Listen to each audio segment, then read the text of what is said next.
Ayun, grade 2. Grade 2 ako nun. Boring day sa school.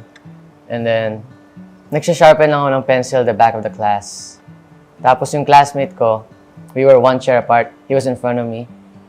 Tapos ako, inisip ko lang, I wanted to test out yung sharpness ng pencil. Tapos bigla na lang, inisip ko, my friend's arm is right there. Ba't di ko na lang i-testing? Tapos, ayun, he called the teacher. Napunta ako sa principal's office. Na-suspend ako sa school that time for like 4 days, I think. And then siya, na-injection siya a bunch of times. The butt, the arm. Kunento niya yan. The next days, nang nakakabalik ko from suspension nun, di niya ako pinapansin. And then, yung usual namin na ginagawa, kasi yung bag namin, yung square, tapos may wheels sa baba. Alam niyo yun? Yes. Yeah. Ayun. Meron kami usual na ginagawa.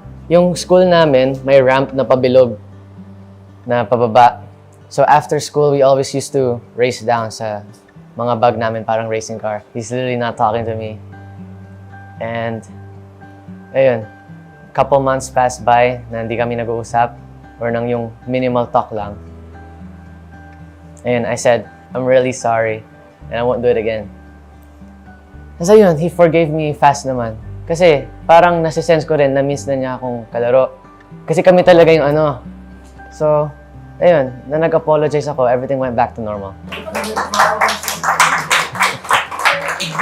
Ayun, that's all guys.